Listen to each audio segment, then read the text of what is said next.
माना सुन भाई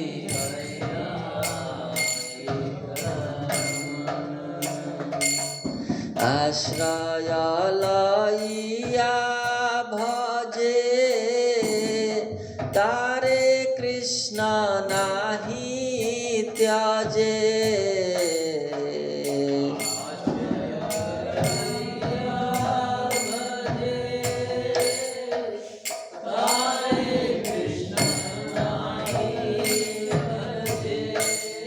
आश्रय लइया भजे तारे कृष्ण नाही त्याजे।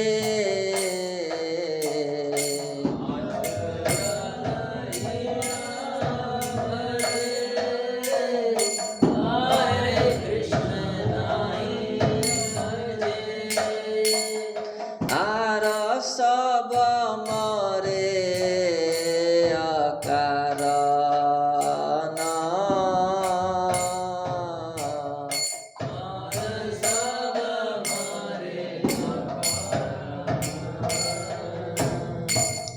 वैष्णव चरण जला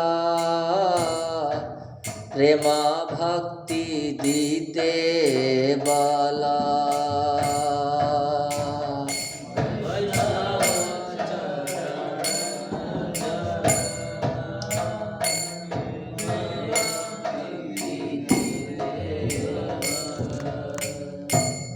वैष्णव चरण जला प्रेम भक्ति दीते बला।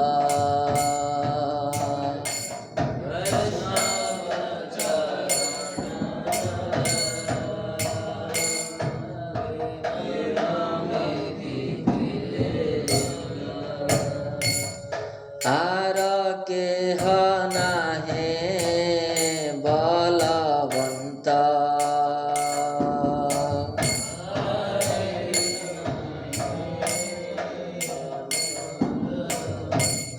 वैष्णव चरण रेणु मस्तके भूषण बीनु। चरण रेणु मस्तके भूषण वैष्णव चरण रेणु मस्तके भूषण बीनु। वैष्णव चरण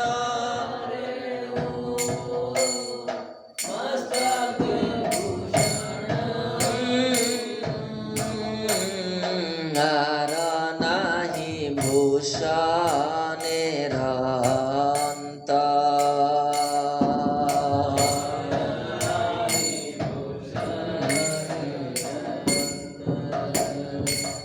तीर्थ जल पवित्र गुणे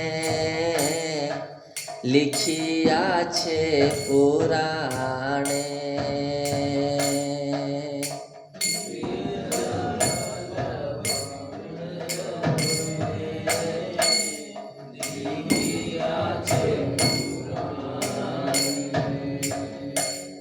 से सब भक्तिर प्रवंचना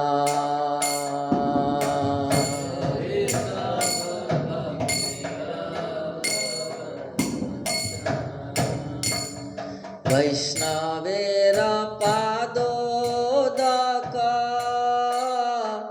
समान है ई सब।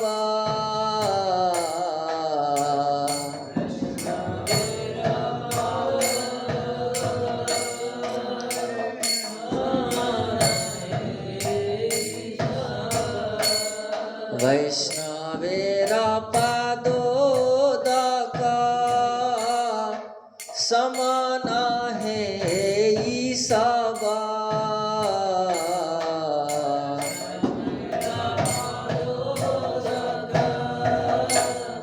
समान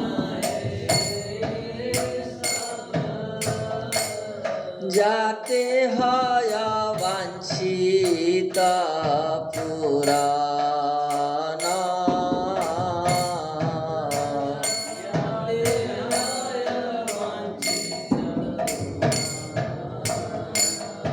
जाते हय वाञ्छित पुराण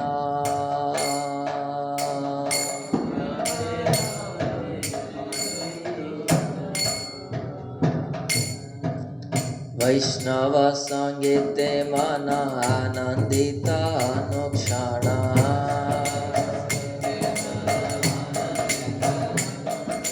वैष्णव संगीते मन आनंदित अनुक्षण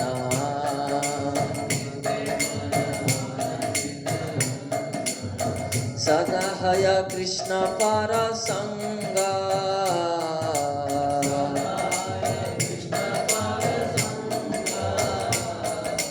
दीन नरोत्तम कांदे हिया धैर्य नहीं बांधे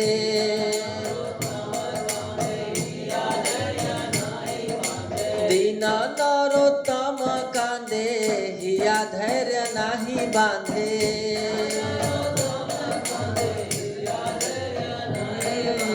दीन नरोत्तम कांदे हिया धैर्य नहीं बांधे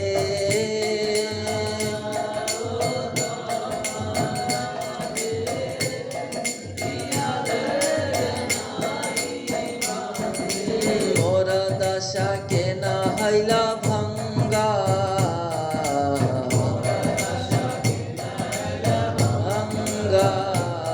जय वैष्णव ठाकुर वैष्णव ठाकुर वैष्णव ठाकुर जय वैष्णव ठाकुर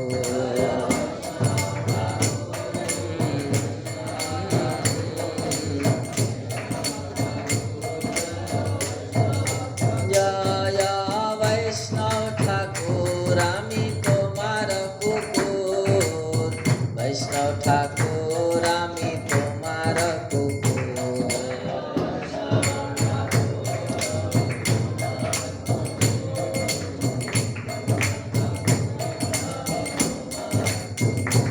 हरे कृष्णा कृष्णा कृष्णा हरे हरे हरे राम राम राम हरे हरे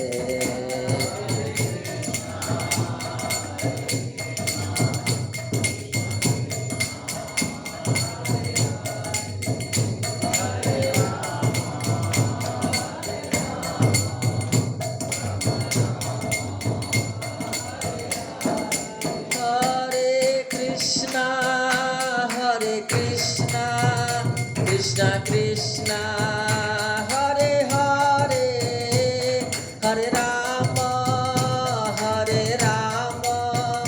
राम राम हरे हरे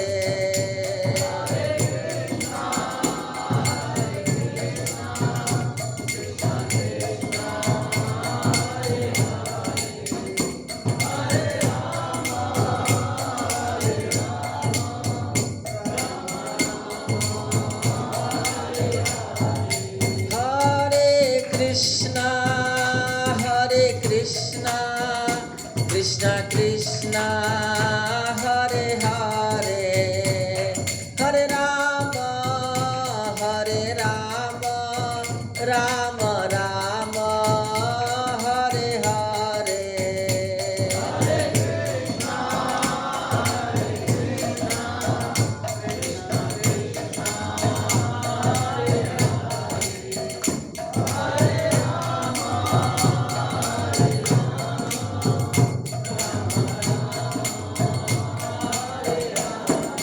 जय प्रभुपद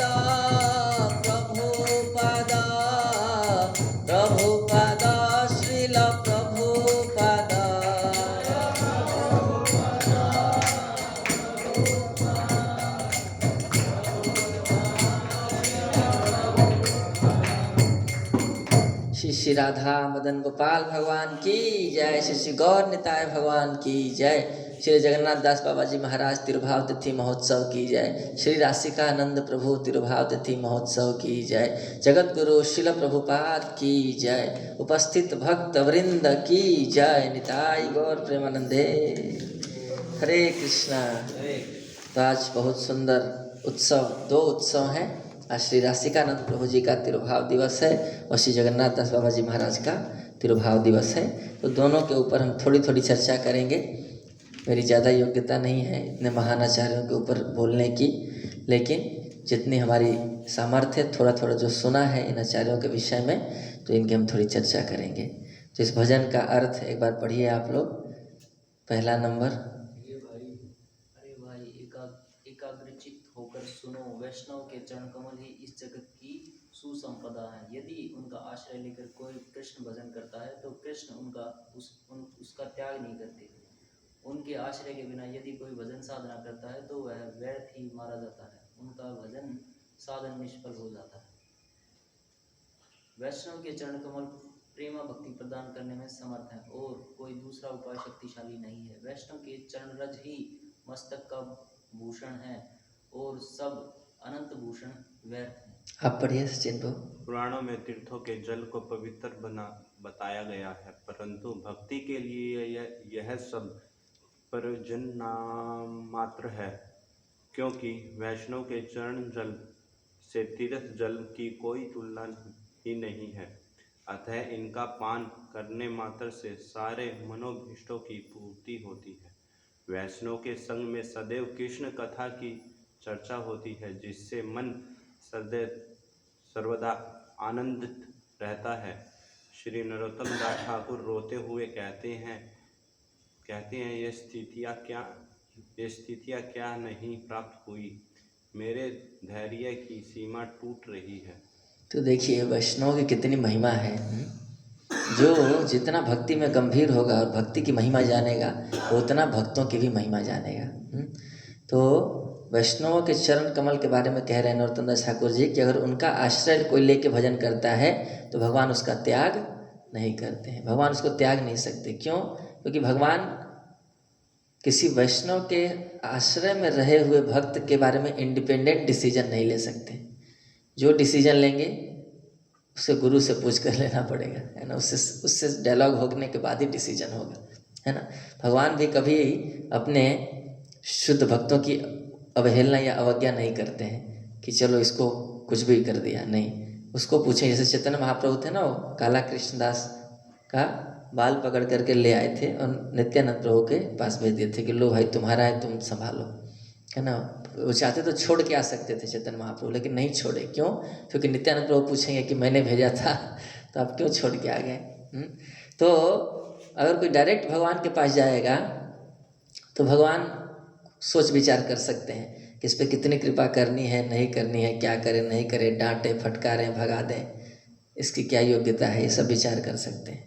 पर अगर कोई वैष्णव आचार्य के आश्रय में है तो फिर भगवान डायरेक्टली, और कुछ गलती भी वो करेगा तो उसको डायरेक्टली एक्शन नहीं लेंगे, वो फिर आचार्य से डिस्कशन करना पड़ेगा। नहीं तो डायरेक्टली कुछ एक्शन ले लेंगे, हो सकता है आचार्य को गुस्सा हो जाए फिर कि हमारे व्यक्ति पे आप ऐसे क्यों कर रहे हैं। तो ये एक बहुत सेफ मार्ग है किसी आचार्य के आश्रय में रह कर के भजन करना। उससे उनका प्रोटेक्शन एक एडिशनल प्राप्त हो जाता है और भगवान का तो प्राप्त हो ही रहा है। और आचार्य की दया बहुत अत्यधिक होने के कारण क्या होता है कि हम लोग जो इतनी सारी गलतियां करते रहते हैं भक्ति में, तो आचार्य की कृपा से वो क्षमा हो जाती हैं। या वो सब करने के बाद भी हम लोग टिके हुए हैं क्योंकि वो आचार्य कहीं ना कहीं चाहते हैं कि चलो सेवा में लगाए रखो इसको। तो इसलिए हम गलती करने के बाद भी टिके हुए हैं। नहीं तो अगर डायरेक्ट भगवान के अंदर होते हैं तो कोई ज़रूरी नहीं है कि अभी तक हम रहते। भगवान बोलते कि भाई बहुत झेल लिया मैं तुमको, अब निकल लो तुम थोड़ा। लेकिन इसका मतलब ये नहीं कि भगवान दयालु नहीं है। भगवान दयालु है, लेकिन उस दया को लेकर के जन जन तक पहुंचाने का कार्य वैष्णव आचार्य करते हैं। वो भगवान की ही दया को लेकर घूम रहे हैं। लेकिन जो एक अनक्वालिफाइड जीव है, जो भगवान की सेवा करने के लिए योग्य नहीं है, उसको अपनी सेवा में लगा करके, अपने माध्यम से भगवान की सेवा में लगा करके उसको क्वालिफाइड बनाते हैं आचार्य कि ये डायरेक्ट भगवान की सेवा कर पाए। तो एक अनक्वालिफाइड व्यक्ति को क्वालिफाइड बनाना और तब तक के लिए उसको टॉलरेट करते रहना, उसको उत्साहित करते रहना, उसको सहन करते रहना, ये वैष्णव आचार्य करते हैं। इसलिए बहुत महान सेवा है। किसी जीव को भगवान की सेवा में लगाना, जब वो नहीं चाहता है सेवा करना, यानी बद्ध अवस्था में कोई जीव भगवान की सेवा नहीं करना चाहता, फिर भी उसको भगवान की सेवा में लगाना, सेवा में लगाने के लिए उत्साहित करना, प्रेरित करना, लगाए रखना, गलतियों को सहना, इतना कुछ करते हुए धीरे धीरे उसको आगे बढ़ा करके उस स्थिति में ले जाना कि वो साक्षात भगवान की सेवा कर सके, ये आचार्य करते हैं। ये बहुत कठिन कार्य है। इसलिए ये आचार्य लोग भगवान को बहुत प्रिय होते हैं। भगवान अपने प्राण से ज़्यादा इन आचार्यों से प्रेम करते हैं। गोविंद कहे न मोरा वैष्णव परान, वैष्णव मेरे प्राण है, तुम्हारा हृदय सदा गोविंद विश्राम। वैष्णवों के हृदय में भगवान आराम करते हैं जा करके, क्योंकि वहाँ कोई टेंशन नहीं है, उनका हृदय निर्मल है, तो आराम से सो सकते हैं। हम लोग के हृदय में आ जाएंगे तो इतनी भौतिक इच्छाएं हैं कि भगवान को चैन नहीं है, चैन से होने नहीं देंगे, तुरंत जगाते रहेंगे उनको। लेकिन वैष्णव के हृदय में भगवान बहुत आनंद के साथ रह सकते हैं।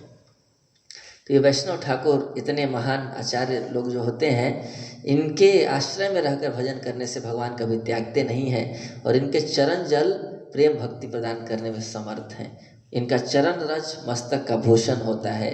और यहाँ तक कहते हैं नरोत्तम दास ठाकुर जी के जो तीर्थ जल है, जिसमें स्नान करने के लिए करोड़ों लोग जाते हैं, जैसे कुंभ में गए लोग, कोई कह रहा था कि 66 करोड़ लोगों ने स्नान किया, थोड़ा ज़्यादा लग रहा है 66 करोड़, तो मतलब भारत की जनसंख्या का आधा हो गया ये तो है, ऑलमोस्ट 1/3 पॉपुलेशन ऑफ है।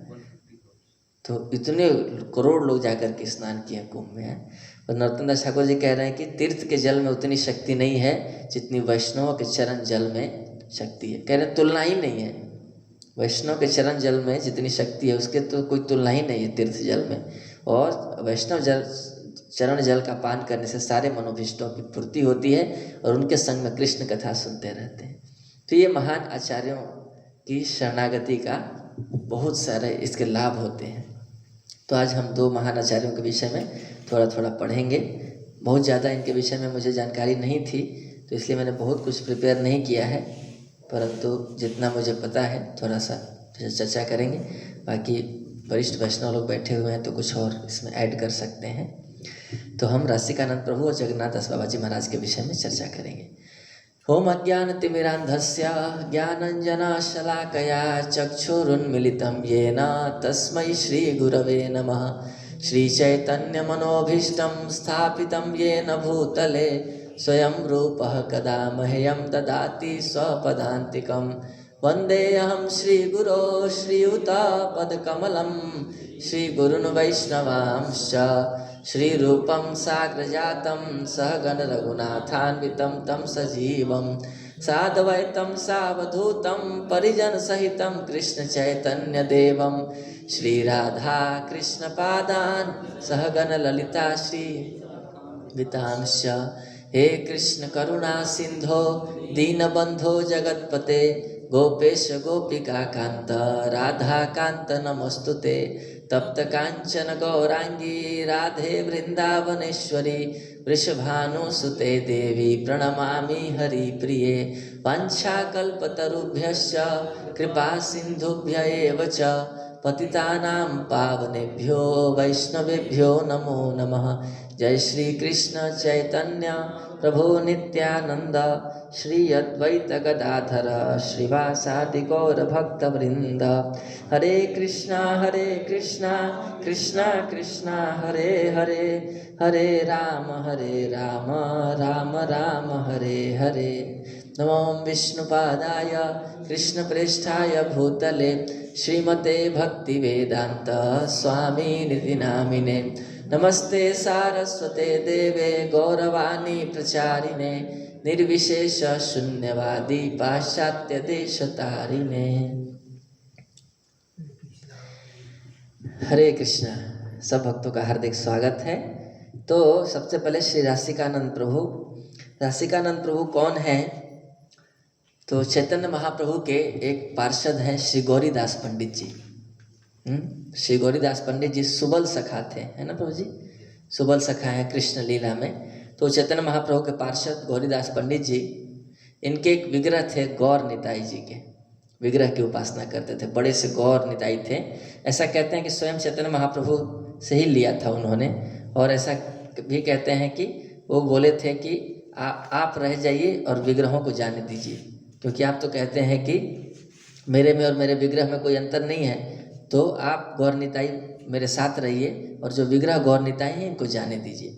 तो फिर गौर निताई जी बोले ठीक है, हम तुम्हारे साथ रहेंगे, विग्रहों को जाने दो आगे लीला करने के लिए। तो गौर निताई जी बैठ गए उनके यहाँ और विग्रह फिर चल कर के जाने लगे। तो इनको लगा कि अरे लगता है कि ये वाले ओरिजिनल हैं है ना, ऐसे कैसे हो रहा है, ये गौर निताई जा रहे हैं, ये चुपचाप खड़े हो गए। तो बोले रुकिए रुकिए रुकिए रुकिए, आप रुकिए, आप जाइए तो वो फिर विग्रह जो थे वो फिर विग्रह की तरह हो गए और जो गौर नेता जी थे ये जाने लगे। तो इनको लगा नहीं, लगता है ये ओरिजिनल वाले हैं, ये विग्रह है तो बोले रुकिए, आप रुकिए, आप जाइए। तो ऐसे करके कई बार किए वो, कभी ये जाते थे ये रुकते थे, कभी ये जाते थे ये रुकते थे। तो उनको समझ आ गया कि भगवान में और उनके विग्रह में कोई अंतर नहीं है, साक्षात भगवान ही है। वो विग्रह रूप लिए हुए हैं सेवा स्वीकार करने के लिए, परंतु वो साक्षात भगवान है। वो चाहे तो कुछ भी भगवान की तरह कर सकते हैं, पर भगवान जब विग्रह रूप में आते हैं तो वो भक्तों से सेवा स्वीकार करने के लिए आते हैं, इसलिए वो खुद से कुछ नहीं करते, एक बच्चे की तरह पूरी तरह से भक्त पे आश्रित होते हैं, है ना। तो डिटी रूम में अगर कोई चूहा भी आ गया, वो कुछ कर भी रहा है तो भी भगवान नहीं हटाएंगे उसको। लोग कहते हैं भगवान है तो क्यों नहीं हटा रहे हैं, वो हटाने के लिए नहीं आए हैं यहाँ पे आए हैं इसलिए कि भक्त हटाए मेरी सेवा में। तो चूँकि भक्तों को सेवा में लगाने के लिए भगवान विग्रह रूप लेते हैं, इसलिए वो स्वयं जल्दी कुछ करते नहीं है, लेकिन कभी कभी कर भी देते हैं, है ना। ऐसी बहुत सारी लीलाएं हैं कि अर्च विग्रह भी कुछ करते हैं। जैसे कि हम सुनते हैं साक्षी गोपाल जी की कथा है, माधवेंद्रपुरी जी की कथा है कि खीरचोर गोपीनाथ जी ने खीर चुराई थी। आज भी वो कथा आएगी, क्योंकि रसिकानंद प्रभु खीरचोर गोपीनाथ जी के ही चरण कमलों में प्रवेश कर गए थे अंत में अपने। तो इस तरह से विग्रह भी रेसिप्रोकेशन करते हैं, पर वो भक्त का और श्री विग्रह का इंटरनल रेसिप्रोकेशन होता है, वो दुनिया को दिखाने वाली चीज़ नहीं है ना। तो गौरीदास पंडित जी के विग्रह हैं गौर निताई जी। तो वो गौर निताई जी की पूजा करते थे, और गौरीदास पंडित जी के शिष्य हुए हृदय चैतन्य, उनका नाम था चैतन्य, चैतन्य नाम था। बहुत सुंदर कीर्तन करते थे। इनको क्या हो गया नहीं पुजारी। तो चैतन्य नाम था उनका, और बहुत सुंदर कीर्तन करते थे। तो एक बार गौरीदास पंडित जी नाराज हो गए थे, अब वो बहुत डिटेल लीला तो उस पर नहीं जाएंगे, नहीं तो फिर कथा इन्हीं के ऊपर हो जाएगी। तो फिर चैतन्य को बोला था तुम जाओ यहाँ से, डिस्टर्ब मत करो मुझे। तो चैतन्य चले गए थे थोड़ा दूर गंगा जी के किनारे, और वहाँ जाके खूब कीर्तन करने लगे। वो कुछ भक्तों के साथ खूब संकीर्तन करने लगे, इतने उत्साह से कीर्तन किया कि वो आवाज़ पहुँचने लगी कहाँ तक, जहाँ गौर निताई जी की पूजा करते थे गौरीदास पंडित जी, गौर निताई जी की सेवा करते थे। तो ये आवाज़ आने लगी। फिर जब संकीर्तन की आवाज़ गौर निताई जी को आने लगी तो इनके अंदर अब हलचल होने लगी, बड़ा उत्साह आने लगा। गौर निताई जी ने सोचा कि अब रहा नहीं जा रहा, अब हमें भी नाचना है कीर्तन में जा कर के। तो फिर लेकिन सोचे कि नहीं, विग्रह रूप में है तो कहाँ जाएंगे, यहीं रहते हैं, यहीं से सुनते हैं। तो ऐसे करके गौर निताई जी आपस में चर्चा कर रहे थे क्या करना चाहिए। तो गौरीदास पंडित जी जब सेवा करके चले गए तो अब इनसे रहा नहीं गया गौर निताई जी से। फिर ये कूदे ऑल्टर से और नाचते नाचते नाचते नाचते चल दिए, और जहाँ पे कीर्तन कर रहे थे चैतन्य, वहाँ पर जा करके खूब नाचने लगे कीर्तन में दोनों गौर निताई, विग्रह के रूप में ही नृत्य करने लगे। इधर गौरीदास पंडित जी आए तो देखे अरे भगवान गायब, ऑल्टर में आ रहे, देख रहे अरे गौर निताई है ही नहीं, कहाँ गए। तो ये तो सुबल सखाते साख्य भाव में सेवा करते थे। तो बोले कि आज इनको बताता हूँ, बड़े शरारती लोग हो गए हैं ना। छड़ी उठाया, एक मोटा सा डंडा उठाया और बोले कि आज अगर जहाँ मिलेंगे वहीं पीटूंगा इन लोगों को ना। बिना पूछे मेरे से गए कैसे, पूछ करके जाना चाहिए ना, कहीं जाना भी है तो। मैं यहाँ सेवा कर रहा हूँ दिन रात मर मर के, और इनको जब जहाँ मन वहाँ निकल जा रहे हैं। तो आज इनको बताता हूँ। फिर छड़ी लेकर के चले और खोजने लगे कहाँ है गौर निताई, कहाँ है गौर निताई, गौर निताई किधर गए, गौर निताई कहाँ है। तो ऐसे खोजते खोजते खोजते वहाँ पहुँचे जहाँ पर चैतन्य कीर्तन कर रहे थे भक्तों के साथ, खूब उत्साह से संकीर्तन हो रहा है, प्रेम नाम कीर्तन। और देखे तो वहाँ गौर निताई नाच रहे हैं नृत्य कर रहे हैं। जब गौरीदास पंडित जी को देखा चैतन्य महाप्रभु ने, तो समझ गए कि आज तो ये छोड़ेगा नहीं, बड़े गुस्से में आया है, पीटेगा, है ना। बोले सेवा तो करता है लेकिन आज पीटेगा ये। तो चैतन्य महाप्रभु डर करके भाग करके चैतन्य के हृदय में प्रवेश कर गए। तो उस दिन से चैतन्य का नाम हो गया हृदय चैतन्य। तो जिनके हृदय में चैतन्य महाप्रभु रहते हैं उनका नाम है हृदय चैतन्य। तो चैतन्य महाप्रभु प्रवेश कर गए थे इस तरह से, तो ये लीला हुई थी। तो आज तक जो गौर निताई विग्रह हैं उनको बिल्कुल ढक करके रखते हैं पुजारी, क्योंकि उनको बहुत प्रिय है कीर्तन। तो जहाँ भी संकीर्तन होगा तो ये डर होता है कि कहीं ये गौर निताई उछल करके भाग न जाए। तो आज भी अगर आप जाएंगे अंबिका कालना में, नवद्वीप स्टेशन से 4 स्टेशन पीछे है अंबिका कालना, जब हावड़ा से चलेंगे तो आज भी वो गौर निताई जी हैं जो गौरीदास पंडित जी के वर्शिपेबल डीटी थे, और उनका झलक दर्शन होता है। मैं गया था एक बार, सौभाग्य प्राप्त होता, बड़ा सुंदर है जी, लिखा होता है झलक दर्शन। झलक दर्शन मतलब दर्शन खुलता है, फिर तुरंत बंद कर देते हैं वो लोग, फिर थोड़ी देर में खुलेगा, दर्शन हुआ, फिर तुरंत बंद कर देते हैं, वो बंद करके ही रखते हैं। थोड़ी देर खोल के दिखाएंगे फिर बंद कर देंगे। तो मैंने पूछा था वहाँ के पुजारी से कि प्रभु थोड़ा देर तो दिखा दो, क्यों ऐसे करते हो आप लोग? तो बोले कि हमारे ठाकुर जी प्रेम के भूखे हैं, है ना, आप आए हो कहीं प्रेम करके ले जाओगे तो फिर हम क्या करेंगे। ऐसा बोला वहाँ के पुजारी ने। बोला कि कहीं आप कीर्तन में खूब भजन गा रहा था वहाँ पे, तो बोले कि अब तो हम खोल ही नहीं सकते जब तक आप गाओगे, नहीं तो गौर निताई जी कहीं आपके साथ चले जाएंगे। उनको भजन सुनना बहुत पसंद है, आप जाओगे साथ में ये भी चले जाएंगे, फिर हम कैसे सेवा करेंगे। तो आज भी झलक दर्शन होता है भगवान का। थोड़ा सा खोलते हैं फिर बंद कर देते हैं, क्योंकि गौर निताई जी कीर्तन जहाँ होता है वहाँ भाग जाते हैं। तो गौरीदास पंडित जी के शिष्य हुए हृदय चैतन्य, और हृदय चैतन्य जी के शिष्य हुए श्यामानंद प्रभु। श्यामानंद प्रभु उन 3 आचार्यों में से हैं जो जीव गोस्वामी जी के अंदर में शिक्षा प्राप्त किए और बुक डिस्ट्रीब्यूशन पार्टी में निकले थे सबसे पहले और ग्रंथों का वितरण किया था। तो वो 3 आचार्य थे, श्यामानंद प्रभु, श्रीनिवास आचार्य और श्री नरोत्तम दास ठाकुर। तो हृदय चैतन्य जी के शिष्य हैं श्यामानंद प्रभु। ये वो महान आचार्य हैं जिनको स्वयं श्रीमती राधा रानी ने दर्शन दिया था और अपने चरणों के नुपुर से, जो पायल होती है उसके नुपुर से तिलक लगाया था उनको, और उनका नाम श्यामानंद पड़ा था। 12 साल तक सेवा कुंज में झाड़ू लगाने की सेवा करते थे, और झाड़ू लगाते लगाते उनको राधा रानी की कृपा हो गई थी, राधा रानी का दर्शन हुआ था, राधा रानी ने उनको तिलक भी दिया है स्पेशल, और उनका नाम पड़ा श्यामानंद। तो ये श्यामानंद प्रभु जो कि हृदय चैतन्य जी के शिष्य हैं, और श्यामानंद प्रभु के शिष्य हैं श्री राशिकानंद प्रभु, जिनका आज तिरुभाव दिवस है। तो ये राशिकानंद प्रभु बड़े विशेष आचार्य थे, बहुत हमारे परंपरा में बहुत सशक्त प्रचारक, बहुत प्रचार किया उन्होंने। लगभग 46 साल तक लगभग प्रीचिंग किए थे, बहुत एक्सटेंसिव प्रीचिंग किए थे भारत में। और वैसे राजा के बेटे थे, पर बाद में बाल अवस्था में ही विवाह हो गया था। उसके बाद फिर श्यामानंद प्रभु का आश्रय मिला, जब दीक्षा लिए तो उसके बाद फिर उनकी आज्ञा से प्रचार की सेवा शुरू किए थे, और बहुत एक्सटेंसिव प्रीचिंग करते थे। और ऐसा कहते हैं कि इनके प्रीचिंग से चोर, डकैत, नास्तिक ये सब भक्त बन गए थे। ऐसे प्रीचिंग करते थे कि बड़े बड़े जमींदार से लेकर के और चोर डकैत तक सबको पकड़ के प्रीचिंग करते थे, सबको भक्त बना दिए थे। तो बहुत ही फेमस आचार्य हैं प्रीचिंग के लिए, और इनके बहुत सारे एक्स्ट्रा ऑर्डिनरी कार्य भी किए इन्होंने। जैसे एक बार एक व्यक्ति इनसे बहुत ईर्ष्यालु था, तो इसने एक जंगली हाथी भेजा है ट्रेन करके उसको, किसको मार दो जाकर के, कुचल करके। तो एक जंगली हाथी आया था राशिकानंद प्रभु को मारने के लिए। वैष्णव से स्वाभाविक रूप से कई लोग ईर्ष्या करने लगते हैं, ये देख करके कि इस व्यक्ति का कितना सम्मान हो रहा है, इस व्यक्ति का कितना ऐश्वर्य है, इसको देख करके कई लोग ईर्ष्या करने लगते हैं। तो भक्त किसी को अपना शत्रु नहीं मानता, पर कई लोग होते हैं जो भक्तों को अपना शत्रु मानते हैं। तो राशिकानंद प्रभु से भी इस तरह से कुछ शत्रुता का भाव रखे हुए व्यक्ति ने जंगली हाथी भेजा था, तो राशिकानंद प्रभु ने उसको भी भक्त बना दिया था, उस जंगली हाथी को भी, और उससे भी भक्तों की सेवा करवाते थे, है ना। उसको गौरांग नित्यानंद बुलवाया था, उसके ऊपर जल डाला था, तो हाथी भी गौर निताई बोलने लगा, उनका भक्त बन गया था, और फिर वो रोज़ भक्तों की सेवा करता था वो जंगली हाथी।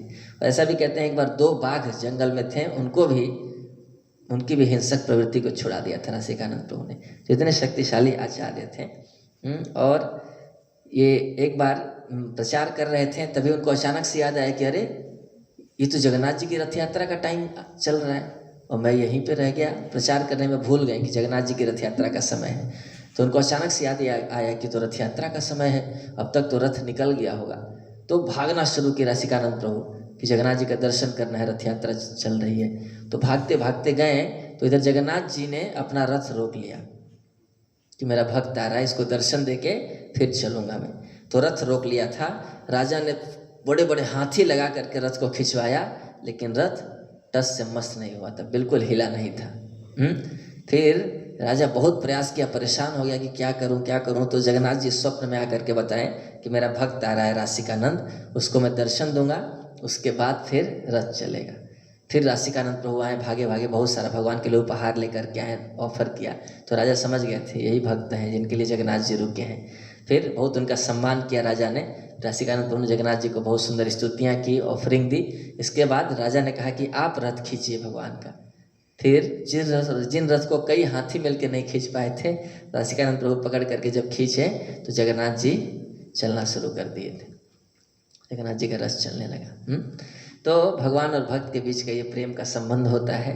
और अपने आखिरी समय में राशिकानंद प्रभु अपने 7 शिष्यों के साथ आए थे रेमुणा में। रेमुणा में खीर चोर गोपीनाथ जी हैं, जहाँ श्रीपाद माधवेंद्रपुरी भी आए थे और उनके लिए भगवान ने खीर चोरी की थी। तो तब से उनका नाम खीर चोर गोपीनाथ पड़ा था। तो गोपीनाथ जी के सामने बैठ करके बहुत स्तुति किए, प्रार्थना किए, भगवान के चरणों में तुलसी अर्पित किया और बैठ करके खूब कृष्ण कथा किए अपने शिष्यों के साथ। 7 शिष्य थे उनके उस समय वहाँ पर, तो उनके साथ चर्चा किए और फिर अंत में सबको उपदेश किया कि भगवान की सेवा में अपना जीवन बिताना, आप लोग भगवान की सेवा ही सबसे बड़ा धन है। और इस तरह से बहुत सुंदर सुंदर उपदेश दे करके और फिर खीर चोर गोपीनाथ जी के चरण कमलों में प्रवेश कर गए राशिकानंद प्रभु। और वहीं प्रवेश करके और अपने आप को अंतर्धान कर लिए। तो इसलिए आज भी उसी मंदिर में पुष्प समाधि है उनकी। ओरिजिनल समाधि तो बन नहीं सकती क्योंकि प्रवेश कर गए थे। ऐसा कहते हैं विष्णु तत्व थे, ऐसा भी कहते हैं राशिकानंद प्रभु के बारे में। तो वो प्रवेश कर गए गोपीनाथ जी के चरण कमलों में। तो उनके जो भक्त कीर्तन कर रहे थे, जो 7 शिष्य थे उनके, उनको बहुत विरह हुआ कि हमारे गुरुदेव कृष्ण कथा किए और उसके बाद चले गए। तो उस विरह को ये लोग सह नहीं पाए। तो ये लोग कीर्तन करते करते इनके हाथ से मृदंग छूट गया, करताल छूट गया और वहीं पर गिर करके ये लोग भी अपना प्राण त्याग दिए थे। तो गुरु गए तो 7 शिष्य भी अपना वहीं पर प्राण त्याग दिए थे। तो उन शिष्यों की भी समाधि है अभी उसी मंदिर में। खीर चोर गोपीनाथ जी मंदिर में जाएंगे रेमुणा में तो राशिकानंद प्रभु की भी समाधि है और उन शिष्यों की भी वहीं पर समाधि है। श्री राशिकानंद प्रभु तिरुभाव तिथि महोत्सव की। तो इतने महान महान आचार्य हुए हैं हमारी परंपरा में। इनके बल से, इनके आशीर्वाद से हम लोग भक्ति कर पा रहे हैं। नहीं तो कलयुग में कौन भक्ति करता है, कितना मुश्किल है। हाँ, किसी को रुचि नहीं है। अब देखिए हम लोग प्रचार करने जाते भी हैं, इतनी मेहनत करते हैं, इतना लोगों को बुलाते हैं, संकीर्तन निकालते हैं, अनाउंसमेंट करते हैं, लोगों को खींच खींच करके बुलाते हैं, फिर भी कुछ लोग ही आते हैं। 7 लोग, 8 लोग, 10 लोग आते हैं। और वो भी ऐसे आते हैं कि आकर के उपकार कर रहे हैं इन लोगों के ऊपर बुलाए हैं तो चल लेते हैं, है ना। कल मैं एक जगह कथा कर रहा था राई में, तो मैंने बोला कि ये कथा आप लोग को समझ में आई, आप लोग को याद है क्या बताया मैंने। तो एक माता जी कह रहे हैं सुन लिया भाई, याद नहीं है बोला फिर से सुनाओ, सुना दे भाई श्रोता का ये मूड कि सुना दे भाई, बोल भाई, फिर से बोल ले, कोई नहीं, याद नहीं है भाई कुछ तो कलयुग में किसी की भक्ति में रुचि होना बड़ा दुर्लभ है, बहुत मुश्किल है। ये इन आचार्यों की कृपा है कि इतने कठिन परिस्थितियों में भी हम लोग भक्ति कर पा रहे हैं, भक्ति में जीवित हैं, भक्ति में उत्साहित हैं। बहुत कृतज्ञ होना चाहिए कि हमारे आचार्यों की इतनी शक्ति है कि हमारे अंदर अभी भी चल रहा है, अभी भी डीजल पेट्रोल भरा हुआ है, भक्ति चल रही है। तो ये भगवान की कृपा है और आचार्यों की कृपा है। नहीं तो भक्ति करना बहुत कठिन है, उसमें भी वैराग्य धारण करना इस कलयुग में और कठिन है। तो हम लोग इसलिए इस वैराग्य आश्रम में रह पा रहे हैं क्योंकि हमारे आचार्यों की इच्छा थी कि चैतन्य महाप्रभु के आंदोलन में कुछ भक्त ऐसे हों जो इस आश्रम में रहें और प्रचार करें। नहीं तो इस कलयुग में अपने बल पे कोई नहीं रह सकता है। तो इसलिए जब भी आचार्यों का तिरुभाव दिवस आता है, आविर्भाव दिवस आता है, हम लोग सुनते हैं उनके विषय में, उनसे प्रार्थना करते हैं, उनके प्रति कृतज्ञता रखते हैं। हम भक्ति में जो भी हैं इनकी ही कृपा से हैं, जितना भी हैं, और जब तक टिकेंगे इन्हीं की कृपा से टिकेंगे। तो इतने महान महान आचार्य हुए हैं जिन्होंने इतना भजन किया है, इतनी सेवा की है भगवान की, कि आज तक उनके संबंध से भगवान हमें भी मेंटेन कर रहे हैं कि चलो कोई बात नहीं, ये सब तो कुछ कर नहीं रहे, लेकिन इनको भी चलाते रहो। क्यों? क्योंकि इनका संबंध इतने महान महान भक्तों से है। तो हम हमारा संबंध अगर महान आचार्यों से रहेगा तो यही अपने आप में पर्याप्त है। तो रसिकानंद प्रभु के बारे में ये चर्चा थी। अब श्री जगन्नाथ दास बाबा जी महाराज, जगन्नाथ दास बाबा जी महाराज हमारे गुरु परंपरा में सबसे आखिरी में आते हैं, 6 गोस्वामियों से पहले। तो शिल प्रभुपाद जी के गुरु हैं शिल भक्ति सिद्धांत सरस्वती ठाकुर प्रभुपाद, उनके गुरु हैं शिल गौर किशोरदास बाबा जी महाराज, उनके गुरु हैं शिल भक्ति विनोद ठाकुर, उनके गुरु हैं शिल जगन्नाथ दास बाबा जी महाराज। तो ये नीचे से परंपरा। और ऊपर से देखें तो विश्वनाथ चक्रवर्ती ठाकुर जी के शिष्य थे बलदेव विद्याभूषण जी, और बलदेव विद्याभूषण जी के शिष्य हैं, उनका नाम था उद्धव दास बाबा जी, और उनके शिष्य हुए मधुसूदन दास बाबा जी, और उनके शिष्य थे श्री जगन्नाथ दास बाबा जी महाराज। तो जगन्नाथ दास बाबा जी महाराज को वैष्णव सार्वभौम कहा जाता है, वैष्णवों में शिरोमणि। बहुत समय तक धरती पे लीला किए थे, वयोवृद्ध थे, 146 साल कुछ लोग कहते हैं, कुछ लोग 144 कहते हैं, कुछ लोग कहते हैं लगभग 150 साल। तो लगभग 150 साल तक इस धरती पे रहे थे। और गौर निताई जी की उपासना को लेकर के बहुत बोलते थे, कहते थे कि कलयुग में चैतन्य महाप्रभु नित्यानंद प्रभु ही हमारे आश्रय हैं, कृष्ण बलराम नहीं है ना। भगवान कृष्ण के पास जाओगे तो वो तो न्याय करते हैं, सही करोगे तो सही, गलत करोगे तो गलत, पर हमारे जो गौर हैं वो न्याय नहीं करते, वो कृपा करते हैं, कोई भी कैसा भी जाए उस पर कृपा करते हैं। तो जगन्नाथ दास बाबा जी महाराज की शिक्षाओं में गौर निताई जी की पूजा को बहुत, गौर निताई जी की सेवा को बल दिया उन्होंने कि कृष्ण बलराम की सेवा या राधा कृष्ण की सेवा से ज़्यादा महत्वपूर्ण कलयुग के लिए है गौर निताई जी की सेवा करना, चैतन्य महाप्रभु की सेवा करना। तो बहुत महान आचार्य थे जगन्नाथ दास बाबा जी महाराज। इनके प्रणाम मंत्र में हम कहते हैं, मेरे पीछे पीछे बोलिए, गौराविर्भाव भूमेस्त्वं निर्दिष्ट सज्जन प्रिय वैष्णव सार्वभौम श्री जगन्नाथाय ते नमः। तो ये इन गौर आविर्भाव भूमि को प्रमाणित किए थे जगन्नाथ दास बाबा जी महाराज। जगन्नाथ दास बाबा जी महाराज इतने बूढ़े हो गए थे अपने लास्ट समय में कि बिल्कुल चल नहीं पाते थे। तो उनका सेवक था बिहारी, तो वो बिहारी उनको टोकरी में रख करके, उस टोकरी को सिर पर रख करके और तब चलता था, कहीं आता जाता था, कहीं भी जाना होता था तो बिहारी उनको टोकरी में रख करके और तब चलता था। इतने बूढ़े हो गए थे और आँख की पलक भी नहीं खोल पाते थे। उनके दोस्त शिष्य मिलकर के ऐसे आँख की पलक उठाते थे, तब वो भगवान को तुलसी अर्पित करते थे और फिर पलक गिर जाती थी। इतने बूढ़े थे, इतनी शक्ति नहीं थी। लेकिन जब कीर्तन होता था तो दोनों हाथ उठा करके नाचते थे। यह आध्यात्मिक शक्ति है, प्राण में शक्ति होती है, वो प्राण शक्ति जागृत हो जाती है। तो ऐसे बिल्कुल कुछ नहीं कर पाते थे, लेकिन जैसे ही कीर्तन शुरू होता था, चैतन्य महाप्रभु का संकीर्तन, तो इतनी रुचि थी नाम में, इतना आनंद आता था कि दोनों हाथ उठा करके नृत्य करने लगते थे और उसके बाद फिर से नॉर्मल हो जाते थे। तो जब भक्ति विनोद ठाकुर जी ने चैतन्य महाप्रभु का जन्म स्थान खोजा योगपीठ नवदीप धाम में, तो क्योंकि कई लोगों का कई मत था चैतन्य महाप्रभु के जन्म स्थान को लेकर के, और कई लोग गलत मोटिवेशन से भी दूसरे जगहों को कहते थे कि ये जन्म स्थान है। क्यों? क्योंकि जन्म स्थान पर आगे बहुत सारे भक्त आएंगे तो चढ़ावा चढ़ता रहेगा, तो हमारा काम उससे चलता रहेगा। इस गलत मोटिवेशन से कई लोग इधर उधर कह देते थे कि ये भी चैतन्य महाप्रभु का जन्म स्थान है, ये भी जन्म स्थान है। तो भक्ति विनोद ठाकुर जी ने बहुत अध्ययन करके शास्त्रों से और पुराने नक्शे निकाल करके, क्योंकि मजिस्ट्रेट थे, डीएम थे, तो उनके हाथ में बहुत सारा पावर था, तो बहुत सारे पुराने नक्शे निकाल करके, बहुत स्टडी करके, रिसर्च करके, शास्त्र पढ़ करके एक जगह निकाला कि ये निश्चित रूप से चैतन्य महाप्रभु का जन्म स्थान है। और वहाँ पर बहुत सुंदर सुंदर तुलसी उगी हुई थी। तो भक्ति विनोद ठाकुर जी ने सोचा कि कैसे प्रमाणित होगा, तो जगन्नाथ दास बाबा जी महाराज वैष्णव सार्वभौम है, गौड़ीय वैष्णव में सबसे शिरोमणि सम्मानित व्यक्ति हैं और चैतन्य महाप्रभु के बहुत प्रिय पार्षद हैं, तो इनको पता चल जाएगा कि यह जन्म स्थान है कि नहीं। तो गए भक्ति विनोद ठाकुर जी, उनको मना करके ले आए कि चलिए मैंने जन्म स्थान खोजा है, आप एक बार देख लीजिए वही है कि नहीं है, फिर उसके हिसाब से फिर वहाँ मंदिर बना करके स्थापित करेंगे कि यही योग पीठ है, यही चैतन्य महाप्रभु का प्राकट्य हुआ था।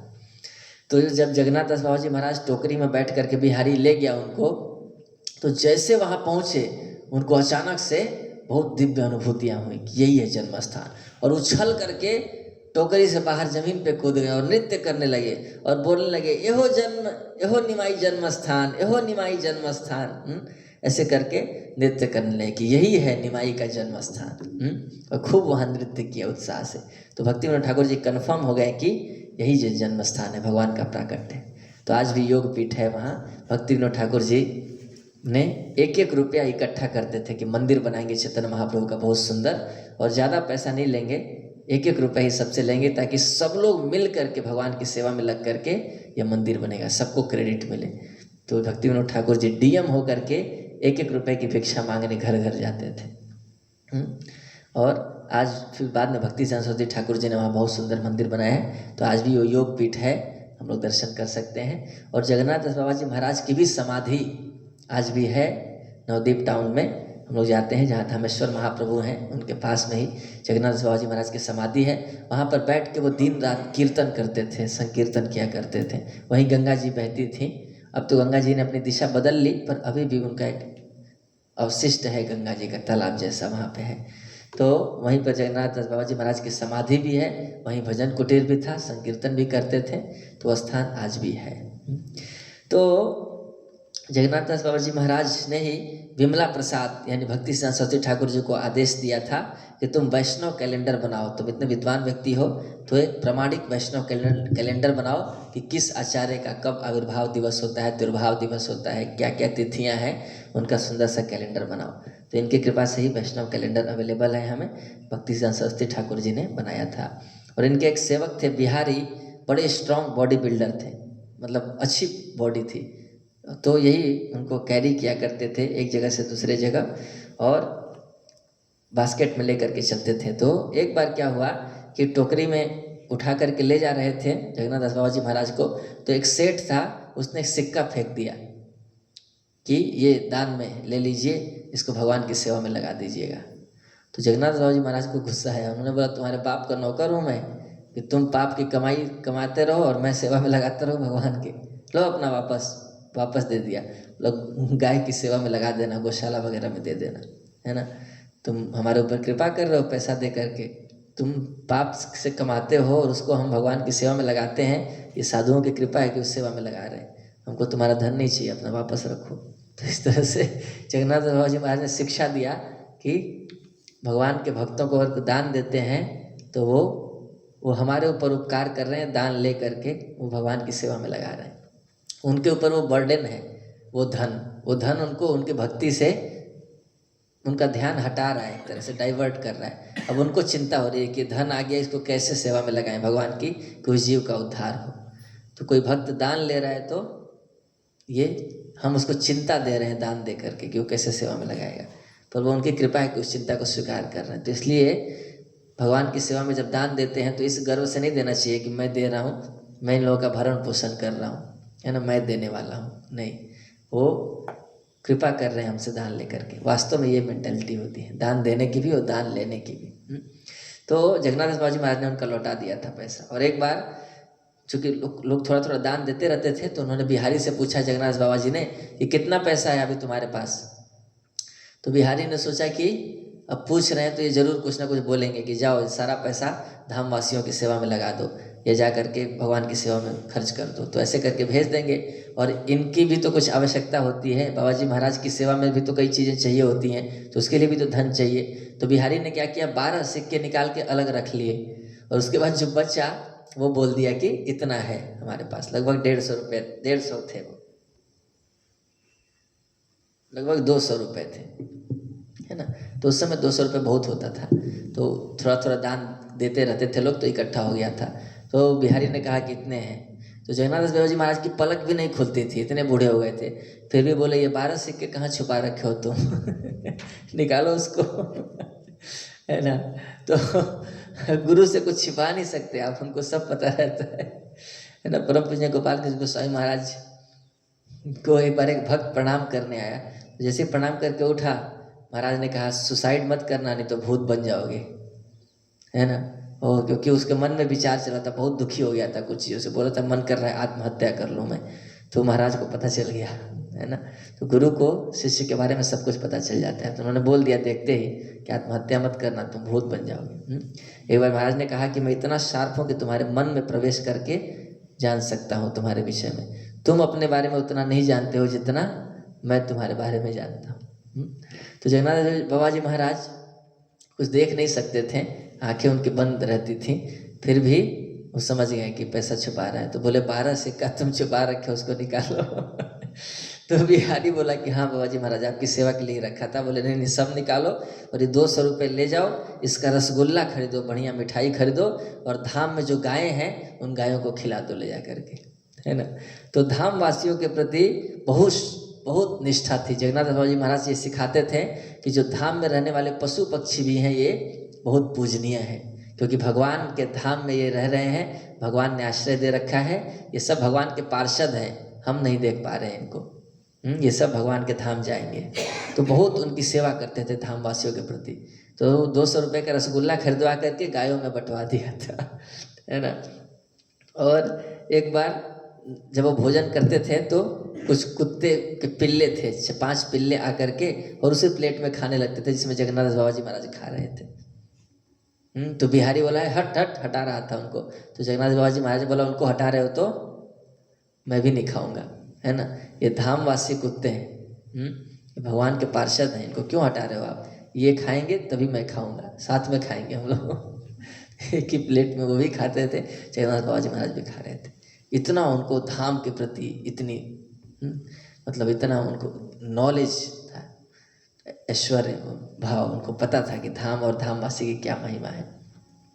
जैसे निमाई थे ना, निमाई कुत्ता लेकर के आए थे घर में, तो सची माता बोलती थी अरे तुम ब्राह्मण का बच्चा होकर के कुत्ता लेके आ रहा है घर में, ले जाओ इसको बाहर। तो निमाई कहते थे कि इसको भगाओगे तो मैं भी घर से बाहर चला जाऊंगा, मैं भी बाहर ही रहूंगा, मैं भी नहीं आऊँगा घर में, ये रहेगा तभी मैं घर में रहूँगा। तो एक बार निमाई बाहर खेलने गए थे तो सची माता ने कुत्ते को खोल दिया, भगा दिया, पिल्ला था उसको भगा दिया। निमाई आए बोले कहाँ गया मेरा पिल्ला, तो बोले भगा दिया उसको, बोले मैं भी जा रहा हूँ घर से बाहर। तो बाहर गए तो बाहर देखे कि वो निमाई जो पिल्ला था वो चतुर्भुज रूप ले करके भगवान के धाम में गया था बाद में। तो धामवासी जो धाम में रहने वाला कोई भी व्यक्ति है, पशु हैं, ये सब वर्शिपेबल पूजनीय होते हैं। हालांकि हमारे लिए बड़ा मुश्किल है इन चीज़ों को अप्रिशिएट कर पाना, कैसे डील करें समझ नहीं आता। कई बार ऑटो वालों से झगड़ा हो जाता है, धाम में जाते हैं तो ज़्यादा पैसे मांग रहे हैं, कई बार धर्मशाला वालों से झगड़ा हो जाता है, परंतु हमें जितना कम से कम हो सके उनका सम्मान करते हुए डीलिंग ख़त्म कर लेना चाहिए। न तो उनके ज़्यादा पास जाना चाहिए, न उनके प्रति डिसरिस्पेक्ट करना चाहिए, दोनों नहीं, बस सेवा की भावना रखनी चाहिए।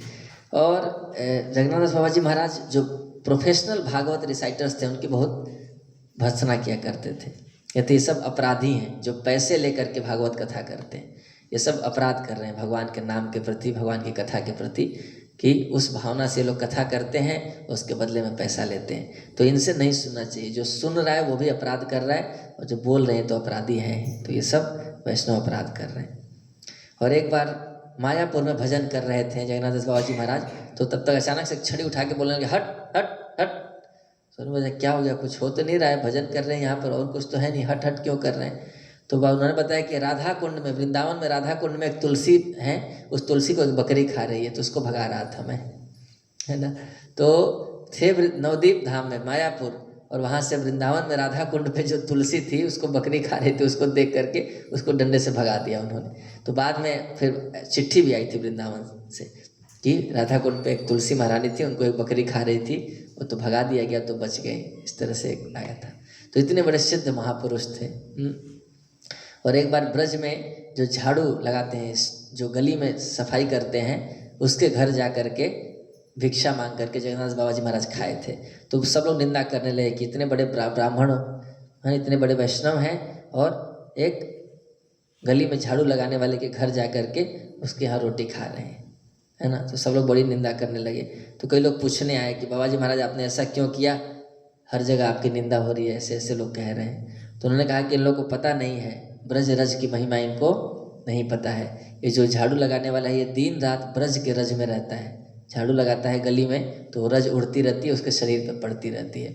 और ब्रज रज में कृष्ण प्रेम होता है, ब्रज में जो रज है उसी में कृष्ण प्रेम है।